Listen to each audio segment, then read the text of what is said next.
درگوش آندھی اور طوفان کی مانند اپنے فلیٹ پر پہنچا تھا۔ فلیٹ کے دروازے کو دیکھ کر اس نے طویل سانس لی تھی۔ ایسے لگ رہا تھا کہ جیسے بہت دنوں کے بعد اس نے اپنے گھر کے دروازے کو دیکھا ہو۔ درگوش نے عجلت میں اپنے فلیٹ کا دروازہ بجایا۔ کچھ ہی لمحوں کے بعد گیٹ کھل گیا۔ ارے درگوش بابو آپ! اکبر نے اسے دیکھ کر خوشی سے کہا۔ کہاں تھے آپ؟ پولیس کئی بار آ چکی ہے۔ درگوش نے اب کی بار بھی کوئی جواب نہ دیا اور سیدھا ہی اپنے کمرے کی جانب بڑھا۔ اس کے چہرے پر بدحواسی دیکھ کر اکبر نے دوبارہ سے کوئی سوال کرنے کی ہمت نہ کی۔ درگوش نے جیسے ہی الماری کھولی، مورتی اس کی توقعات کے مطابق اس کے کپڑوں کے ڈھیر پر ہی موجود تھی۔ اسے دیکھ کر درگوش نے طویل سانس لی اور پھیکی سی مسکراہٹ سے بولا، شکر ہے کہ تم مل گئی، ورنہ وہ لوگ نہ جانے کیا کرتے۔ اتنا کہہ کر اس نے مورتی اٹھا کر اپنی پتلون کی جیب میں رکھ لی۔ درگوش کا رخ اب نادر محل کی طرف تھا، جہاں اس کی توسیہ کو انہوں نے قیدی بنا رکھا تھا۔ کافی دیر تک موٹر سائیکل چلانے کے بعد بالآخر وہ نادر محل تک پہنچ گیا۔ نادر محل کے گیٹ پر اس کو دو نقاب پوش کھڑے نظر آئے تھے، جن کے ہاتھوں میں ریوالور تھے۔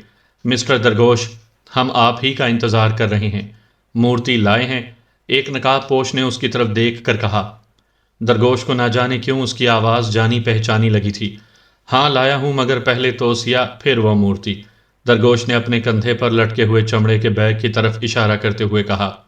ضرور، ایک نے ہنس کر کہا۔ چلیں ہمارے ساتھ، اس نے درگوش کو اپنے پیچھے آنے کا اشارہ کرتے ہوئے کہا۔ درگوش نے ادھر ادھر دیکھتے ہوئے اس کے پیچھے قدم بڑھا دیے۔ تھوڑی دیر کے بعد وہ ایک حال نما کمرے میں موجود تھے، جہاں چار لوگ اور بھی تھے، وہ بھی نقابوں میں تھے۔ خوش آمدید مسٹر درگوش۔ درگوش نے چونک کر چاروں طرف دیکھا۔ یہ آواز اسے دیواروں سے نکلتی ہوئی محسوس ہو رہی تھی۔ کون ہو تم؟ سامنے آؤ، درگوش نے کڑک کر کہا۔ ضرور تمہارے سامنے آؤں گا، کیونکہ تم نے مجھے پریشان بھی کیا ہے اور میری مدد بھی۔ آواز قدرے بیٹھی ہوئی تھی۔ سامنے تو آؤ، میں بھی تو دیکھوں وہ کون ہے جس کی میں نے مدد کی ہے۔ تمہارا دل تو نہیں پھٹے گا نا؟ آواز طنز سے بھرپور تھی۔ ہرگز نہیں، اس سینے میں فولاد کا دل ہے۔ خوب، میں بہادروں کی قدر کرتا ہوں۔ درگوش نے ہاتھ میں پکڑا ہوا بیگ مضبوطی سے تھام لیا۔ اس کا دماغ تیزی سے کام کر رہا تھا کہ اس نئی اور عجیب صورتحال میں وہ کیا کرے۔ اسی لمحے دیوار شک ہو گئی، اور جو اس دیوار میں ایک راستہ نظر آ رہا تھا، اسی راستے سے جو سب سے پہلے برآمد ہوا تھا وہ توسیہ تھی۔ اس کی آنکھوں پر سیاہ پٹی بندھی ہوئی تھی اور دونوں ہاتھ پشت پر ایک رسی سے بندھے ہوئے تھے، اور وہ رسی ایک نقاب پوش کے ہاتھ میں تھی جو کہ سر تا پا سیاہ تھا۔ مورتی میرے حوالے کر دو، بیٹھی ہوئی آواز درگوش کے کانوں سے ٹکرائی۔ ضرور، مگر پہلے توسیہ، درگوش نے سنجیدگی سے کہا۔ اس کے ہاتھوں کی گرفت جیب میں رکھے ریوالور پر سخت ہو گئی تھی۔ اس نے سوچ لیا تھا کہ اگر اس نے ذرا بھی ہوشیاری کی تو اس کو گولی مار دے گا۔ نقاب پوش شاید دماغ پڑھنے کی صلاحیت رکھتا تھا، فوراً ہی بولا، اپنا ریوالور نکال کر میرے ساتھیوں کے حوالے کر دو، ورنہ جب تک تم اسلحہ یوز کرو گے میری گولی اس لڑکی کا کام تمام کر دے گی۔ مجبوراً درگوش نے اپنی گن نکال کر سامنے والے ایک نقاب پوش کو دے دی۔ الو کے پٹھو، کیا اس کی تلاشی نہیں لی تھی؟ نقاب پوش اپنے ساتھیوں پر دھاڑا۔ باس، غلطی ہو گئی، ایک نقاب پوش گڑ گڑایا۔ جیک، تم ناگر سے بھی زیادہ نکمے ثابت ہو رہے ہو۔ ایسی غلطی دوبارہ ہوئی تو ناگر کے پاس پہنچا دیے جاؤ گے۔ ہاں تو مسٹر درگوش، اب یہ بیگ میرے حوالے کر دو۔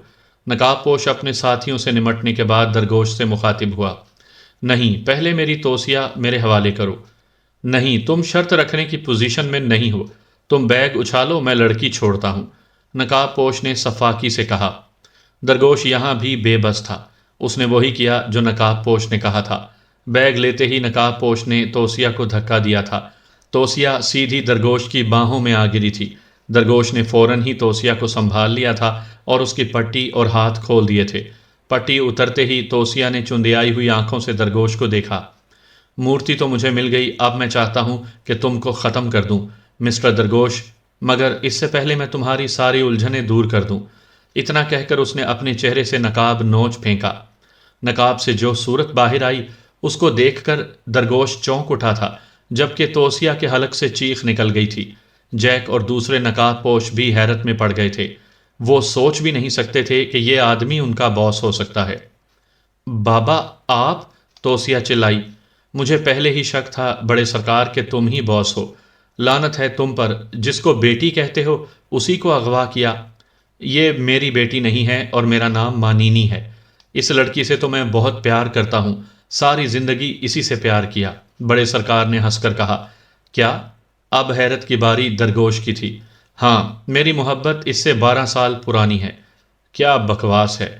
یہ تو مجھے معلوم تھا کہ تم میرے باپ نہیں ہو، مگر یہ نہیں معلوم تھا کہ تمہاری نظر مجھ پر ہے، جب ہی اکثر تمہاری نظروں میں الجھ جاتی تھی۔ توسیہ نے غصہ اور دکھ سے کہا۔ یہ بکواس نہیں، یہ کہانی 12 سال پہلے شروع ہوتی ہے۔ جب تم پیدا ہوئی تو تمہاری ماں چل بسی، تمہاری دیکھ بھال میرے ذمے لگا دی گئی۔ تمہارا باپ جو کہ گاما سا کا نیک دل حکمران تھا، مجھ پر بے حد بھروسہ کرتا تھا۔ تم پیدا ہوئی تو بے حد حسین تھی، اسی وقت ہی مجھے تم سے محبت ہو گئی تھی۔ میں نے فیصلہ کر لیا تھا کہ تم بڑی ہو جاؤ گی تو تم کو اپنی بیوی بناؤں گا۔ تمہاری پیٹھ پر ایک خاص نشان بنایا گیا، وہ نشان ہمیشہ ہی سے اس قبیلے کے حکمرانوں اور ان کی اولادوں کے جسم پر بنایا جاتا ہے، تاکہ بعد میں حکمرانی انہی کو مل سکے۔ یہ گاماسا کی صدیوں پرانی روایت ہے۔ تمہارے بازو پر مقدس اناتھا کو بازو بند سے جوڑ کر باندھ دیا گیا تھا، وہ تمہارا محافظ تھا۔ پھر گاماسا قبیلے میں بغاوت نے جنم لیا۔ تمہارا باپ سردار لاسا اپنے نائب کی سازشوں کے آگے ٹک نہ سکا۔ جب اس کو یقین ہو گیا کہ اس کی حکومت زیادہ نہیں ٹکے گی تو اس نے مجھے جنگل والے قلعے میں جانے کا حکم دیا، تاکہ وہ اس قلعے میں اپنے ساتھیوں کے ساتھ چھپ کر اس بغاوت سے لڑ سکے، لیکن اس غریب کو موقع ہی نہ مل سکا۔ ایک رات یوکاش نے اپنے ساتھیوں کے ساتھ حملہ کر کے تمہارے نہتے باپ کو گھیر لیا۔ جب تک وہ اس تک پہنچتے اس نے تمہیں تمہارے پالتو گھوڑے پر سوار کر کے وہاں سے بھگا دیا، لیکن یوکاش کے ساتھیوں نے دیکھ لیا۔ اس نے گھوڑے اور تم کو شدید زخمی کر دیا، لیکن وہ بے زبان جانور جان بچا کر فرار ہونے میں کامیاب ہو گیا۔ تمہارے بازو پر بندھا ہوا مقدس اناتھا وہ اس قبیلے میں ہی رہ گیا، اور اناتھا کے سبب ہی وہ گھوڑا جان بچا کر بھاگنے میں کامیاب ہو پایا۔ تم جب میرے پاس پہنچی تو اناتھا تمہارے سے بازو پر نہیں تھا۔ میں تم کو وہاں سے لے کر فرار ہو گیا۔ میں نہیں چاہتا تھا کہ تم اپنے دشمنوں کے ہتھے چڑھو۔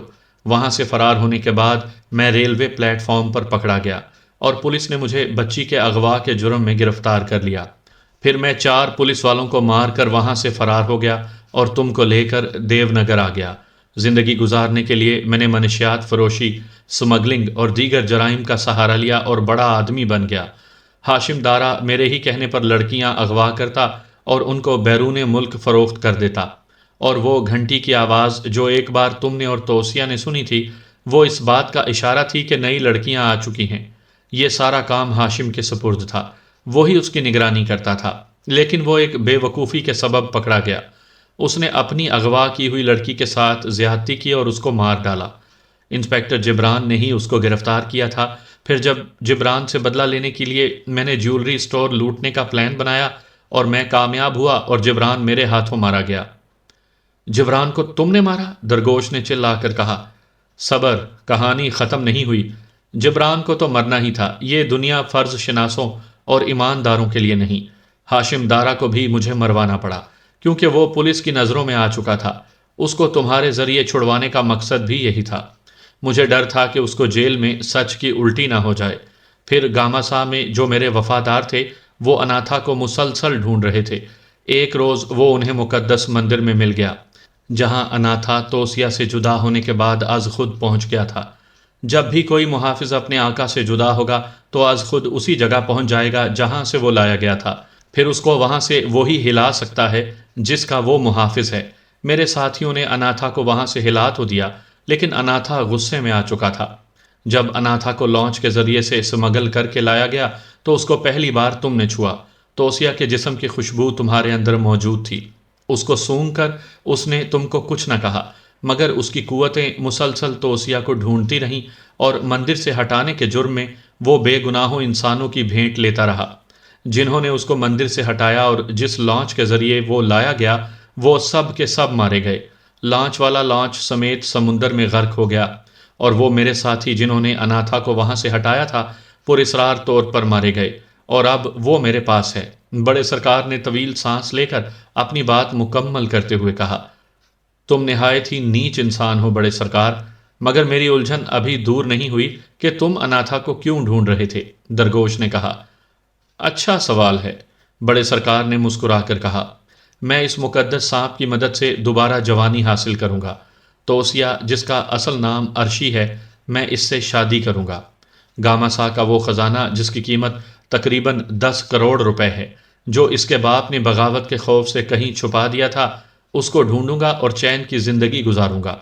اس نے سفاکی سے کہا، میں تم سے نفرت کرتی ہوں بڑے سرکار۔ توسیہ نے حکارت سے کہا۔ اس کی بات سن کر بڑے سرکار کی آنکھوں میں کرب سا نظر آنے لگا۔ دوسرے ہی پل اس کی آنکھیں پرسکون ہو گئیں۔ جب تک میرے پاس یہ ہے، تمہاری نفرت محبت میں بدل جائے گی، اس نے مورتی بیگ کو پیار کرتے ہوئے کہا۔ اتنا کہہ کر اس نے بیگ سے اس سانپ کی مورتی کو نکال لیا۔ اس کی آنکھیں اب بھی ہیروں کی طرح چمک رہی تھیں۔ زامبوز گاشالی امبالاش، بڑے سرکار نے لا یعنی قسم کے الفاظ استعمال کیے۔ شاید یہ اناتھا کو مخاطب کرنے کا طریقہ تھا۔ پھر وہ بڑے ہی پیار سے بولا، اے مقدس اناتھا، میں تجھے تیری مالک توسیہ کے نام پر حکم دیتا ہوں کہ ان سب کو مار دے۔ یہ سارے تیری توسیہ کے دشمن ہیں اور درگوش تیری توسیہ کو مارنا چاہتا ہے۔